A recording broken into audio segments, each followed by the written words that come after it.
If you're thinking about hardwood floors and wondering if you should do polyurethane finish or hard oil, well, here we've got examples of each, and in today's video we're going to talk about what we like and dislike about each type of finish on hardwood flooring.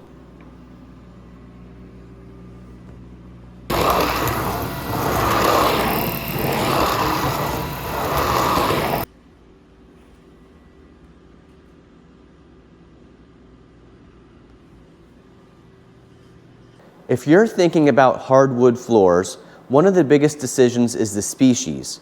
The second toughest decision is the finish. Today we're going to compare polyurethane finishes and hard oil finishes, and I can show you samples in our house of both of those types of finishes.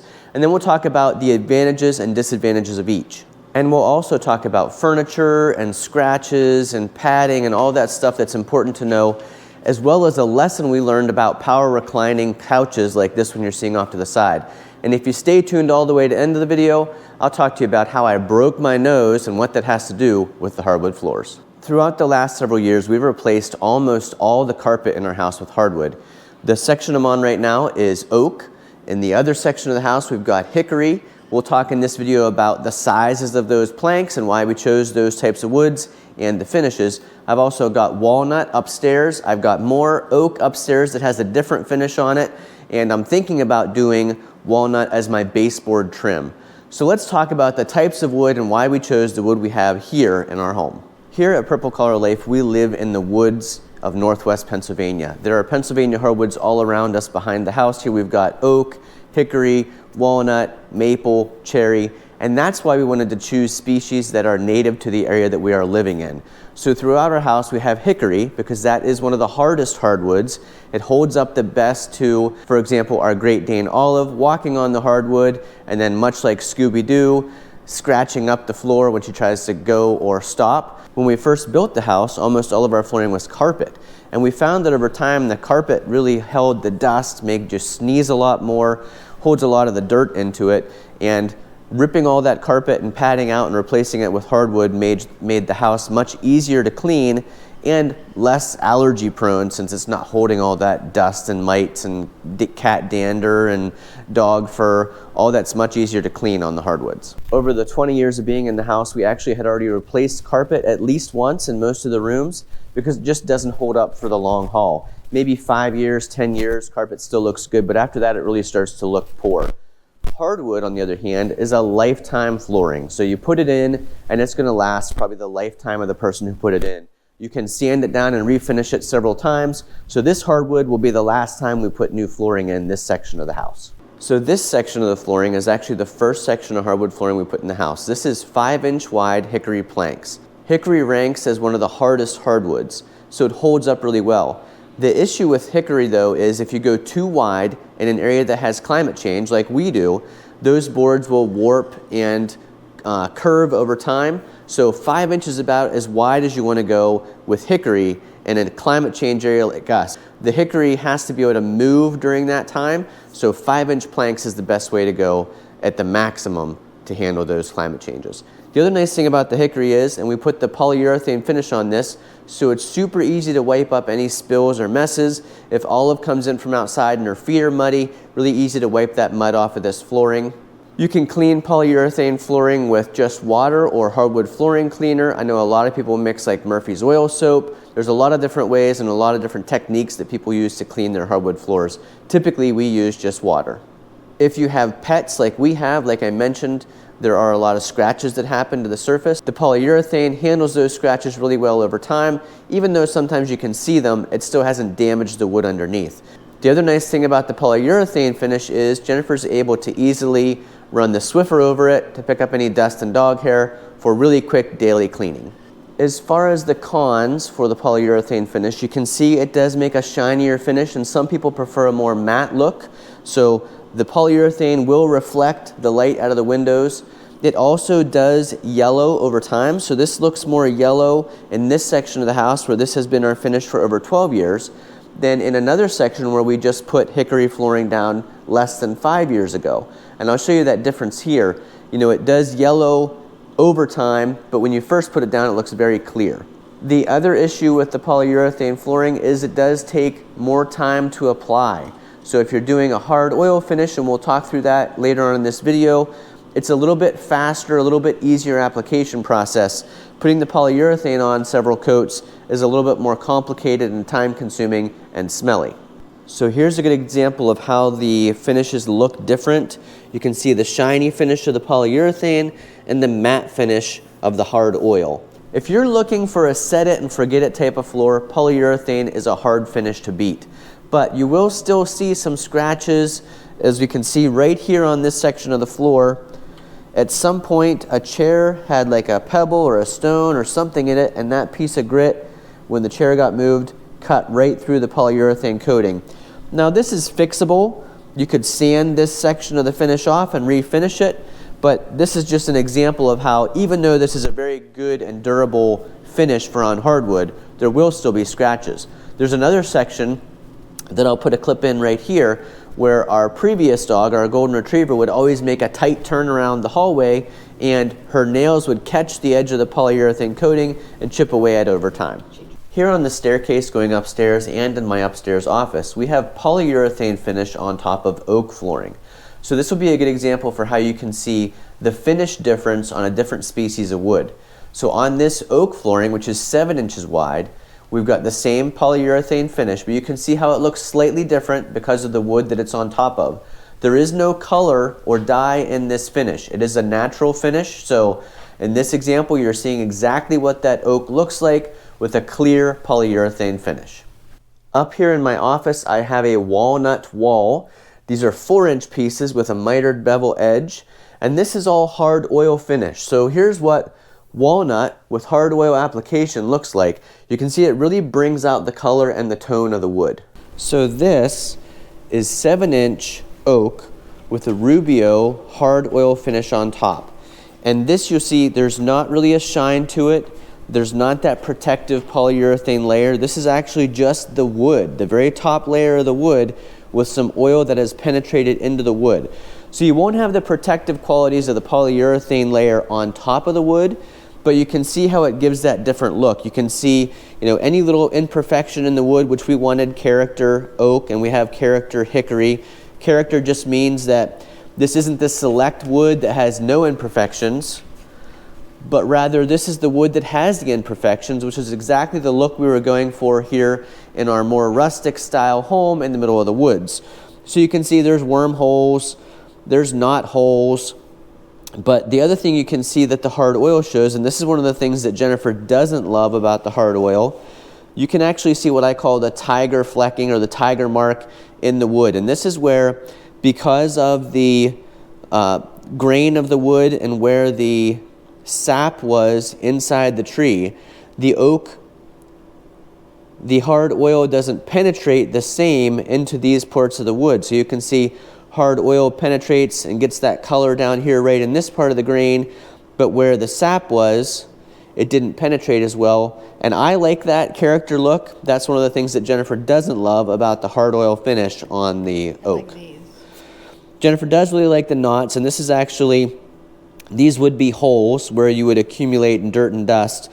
So you fill this in with a type of resin that makes those holes be a flush surface and not holes. So some of the pros of the hard oil finish, you do get that beautiful matte look. It's a more natural, rustic appearance. It enhances the character and grain of the wood, and it feels more authentic underfoot. So some of the cons of the hard oil finish, it isn't quite as easy to clean. You can't just run a Swiffer across this because of the texture. It kind of holds on to the dirt, and in this case we've got some glitter on here left over from cleaning up the Christmas trees that needs to be vacuumed up. Now I do have a vacuum that's made specifically for hardwood floors that works pretty good for daily cleaning on something like this. And I'll put an Amazon affiliate link down below to what I use to clean the flooring in the office and this section of the hardwood down here. But some of the cons of the matte finish that you get with the Rubio hard oil, it's harder to clean day to day. Because of the texture, dirt doesn't just wipe away. It does require a vacuum. If you tried to Swiffer this, the Swiffer doesn't do it nearly as good of a job, and you can actually catch the fiber of the Swiffer on any of these rougher surfaces. And of course, this is going to require a little bit more care and awareness. When I talk about my accident where I broke my nose later on in the video, there will be a huge difference if I had broke my nose on this section of the floor compared to where I broke my nose on this section of the floor. I mentioned how the polyurethane finish is kind of a set it once and forget it type finish. The Rubio hard oil finish does have to be reapplied every so often depending on wear and tear on the floor. So the hard oil finish is not for people who want zero maintenance flooring. But if you like a warm, natural look, this is hard to beat. So for a side-by-side comparison, if you're thinking about cleaning, polyurethane wins. If you're thinking about that rustic, natural look, the hard oil wins. If you're thinking about longevity, the polyurethane probably holds up longer because you don't have to refinish it every so many years like you'll have to do with the hard oil finish. If you're talking about the shine, you're going to get that shiny look with the polyurethane, you're going to get the matte look with the hard oil finish. There's not really a better or worse look. Currently, the trend is more towards the hard oil matte look finish, but trends are always changing, and this flooring is going to last the lifetime of your home. As far as slipperiness, it's definitely a lot more slippery in socks on the polyurethane finish, but at the same time, if you've got your dog scratching with their claws on a finish, you'd probably rather they scratch the polyurethane finish than the actual wood and the hard oil finish. Let's talk about furniture on hardwood. Furniture will scratch your hardwood, it's just a reality, but the right type of pads can be used to diminish the effect that the furniture has on the hardwood. So let's talk about the two types of pads that we're using, actually three types of pads we're using here in our home. So obviously sometimes you need to be able to slide something on the floor. So thinking about the chairs at your dining room table, those are going to need to slide in and out away from the table as someone's sitting down. So you want some type of protection where this isn't just going to scrape on your hardwood floor every time it gets pulled in and out. So what I call these booties, these are our chair booties, and these just go over top of the feet of the chair, and the bottoms of these are designed to slide. So there's different types of pads or applicators you put on furniture. Some are designed to slide, some are designed not to slide. These ones are designed to slide easily on the flooring.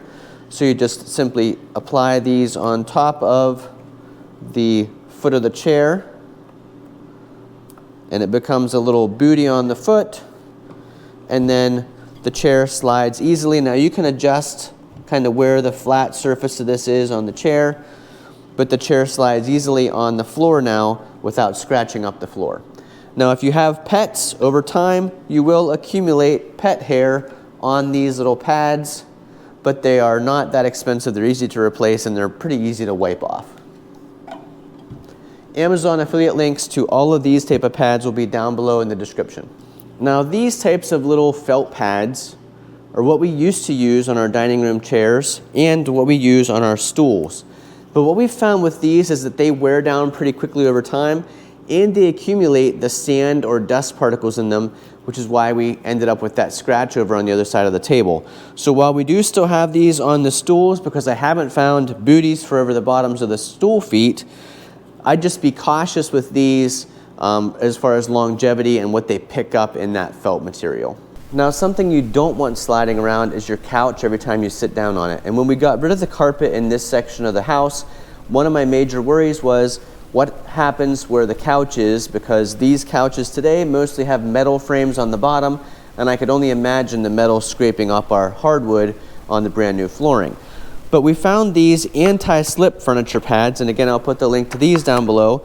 There's different shapes and sizes. You can see there are round ones and square ones, but unlike the ones you saw earlier, these ones are designed not to slip. So these will not slide on your hardwood. This is exactly what you want for something like a couch, where once you set it down, you don't want it sliding around whenever you sit on it each time. So these are perfect for an application like this, something that does not need to move. We also have them over here on the ottoman and chair. Now, I wasn't sure exactly how the couches would sit on the hardwood. I originally imagined that I'd have to get like a section of carpet padding or something and cut it the whole length of the rails that are underneath here. But today's newer couches actually have spots that are designed to put something like this, where this is going to sit on the floor and you don't have to do an entire length pad underneath it. You're just doing some of these round or square things on a couple places underneath the couch. We also have these anti-slip ones on the table because while you want the chairs to move in and out, you don't want the dining room table to move. When we were remodeling this section of the house, we were looking for new furniture, and we pretty much figured we'd have to find a manual reclining couch because we're right here in the middle of the room. I don't have outlets built into my floor, and I didn't want to drill holes through the floor to run power to recline a couch. But then we later discovered you can use a power reclining couch even in the center of a room like this, because today these have battery packs. So if we look underneath here, this has a battery pack that we just simply charge when it needs to be charged. But this allows the seat to recline without being plugged into full-time power. So for those of you that didn't know, you can now have a power reclining couch in an area where you don't have power for the couch to sit.